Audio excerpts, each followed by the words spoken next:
What's good, YouTube? It's Nas, and we're back with another video. Road to 300 subscribers, of course. And in today's video, we're gonna be, as you can see by the title, talking about Norman Powell. And really, have never seen this type of growth from a player in his 10th season this late. And Norm has always been, in my eyes, this guy who comes off the bench and goes get you buckets, and that's what he's been throughout his 9-year career, except for this season where he became a permanent starter, and he's never going back to the bench ever again. And it's a shame that he was on the bench that long anyway, because of what he's doing right now. Like, Norman Powell could say he expected this, Clippers fans could say they expected this, but a lot of NBA teams or a lot of NBA fans did not expect this shit at all, the way he's doing it. Like, I expected him to step up his production, yes, but not like this. Because let's just go through his career, and then when we get to the later half, we're just gonna talk about it.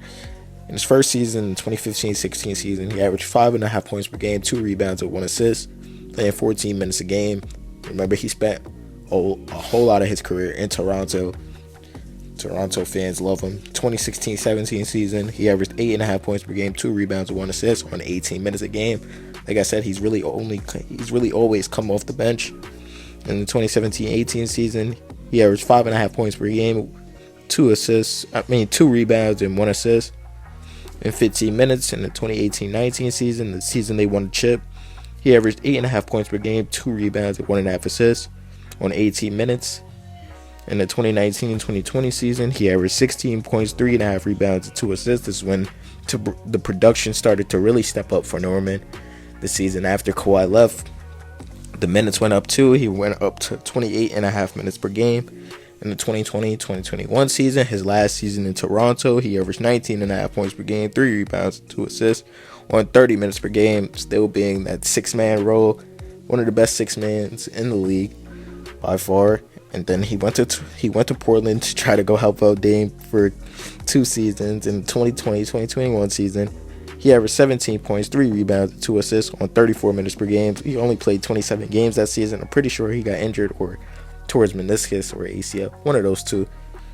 But in the 2021-2022 season, he played 40 games for the Trailblazers. He averaged 18.5 points per game, 3 rebounds, and 2 assists. He got traded to the Clippers that same season, where he was still coming off the bench. He only played 5 games for the Clippers, but in those 5 games, he averaged 21.5 points per game, 3 rebounds, and 3 assists on 25 minutes per game. Like I said, he's always been coming off the bench. And in the 2022-2023 season, he averaged 17 points, 3 rebounds, and 2 assists. And then in the next season, last season, in the 2023-2024 season, he had his lowest scoring output since his 2018-19 campaign, when he averaged 14 points, 2.5 rebounds, and 1 assist on 26 minutes per game. And in the playoffs, he was clutch. Like, he was one of the only good players in the playoffs. And we all saw that in his comments saying addition plus subtraction, but who knows it would have met like that after having one of his worst seasons of his career, since he's been getting consistent minutes. And he follows that up this season, played 45 games this season, permanent starter, averaging 33.5 minutes per game. And now he's averaging 24 points, 3.5 rebounds, and 2 assists. And he's consistently been the number 1 option on this Clippers team. I know what I'm watching. Not Kawhi, since he came back. Not Harden, who's an all-star over him. It's been Norman Powell. And people were saying Norman Powell got snubbed from the All-Star game. And you could say that, yes, because it's not James Harden who's the best player on this Clippers team. It's Norman Powell. And I don't really understand how James Harden got the nod over Norman, but I guess it's because he's the point guard and his name is more attractable for the All-Star game. But in reality, that should be Norman Powell's spot that James Harden has, if you want to keep it a buck. And yeah, I don't see why. Yeah, I just don't see why James Harden has it. The game that made me want to do this video was last night. He had 41 points, 3 rebounds, and 1 assist. And people, I believe in the beginning of the season, NBA fans was calling this fake performances, fake stats, but he's really proving that this shit isn't fake at all. And he could have been doing this the whole time if he was starting. Like, I don't want to go that far, but It really seems like it. And the game before yesterday, when he played the Memphis Grizzlies, he had 18 points, 5 rebounds, and 2 assists. February 8th, he had 26 points. He doesn't really do anything but score the ball, and that's what the Clippers need, and that's what he's at his best doing, focused on offense, not doing anything. And February 6th, he had 22 points, and February 4th, he had 20 points.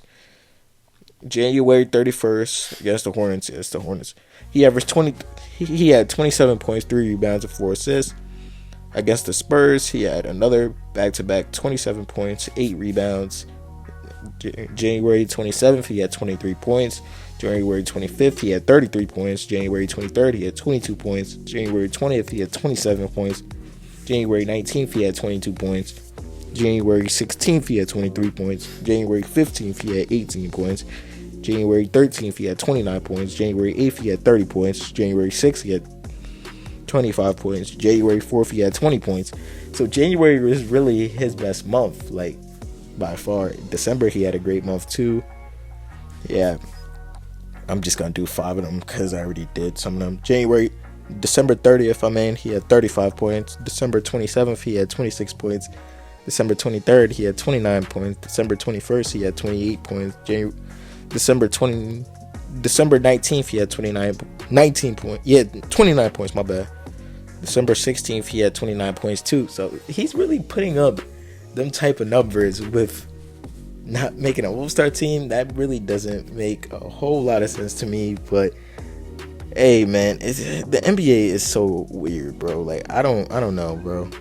Like, you're putting up those stats, and I feel like, how is your teammate an all-star over you when, if you watch the basketball games, it's Norman Powell the reason they're really in the games, really. Like, I get James Harden's the initiator. He has to get everybody involved. Like, he's not the old James Harden where he's going to go out there and get you a bucket every single night, 30 points. But James Harden does what he has to do. Like, last night he had, I believe, like 25. He played 49 minutes last night, and I'm not knocking James Harden. I just feel like that was Norman Powell's spot. And right now the Clippers are the 6th seed, right behind the Lakers, who are the 5th seed.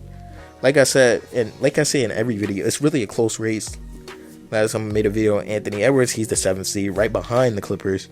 The Mavs are right there at the 8th seed. The Kings are the 9th seed. The Warriors are the 10th seed, who's on a winning streak with the new addition of Jimmy Butler. So the West is only going to get harder. And with Norman Powell stepping up like this, and if the Clippers make the playoffs, Norman Powell could be a huge reason why they could get out the first round. But let me know how y'all feel about Norman Powell's breakout season in his 10th NBA season. I got some videos right here. If you enjoyed this video you just watched, video on the right and video on the left, and click on it.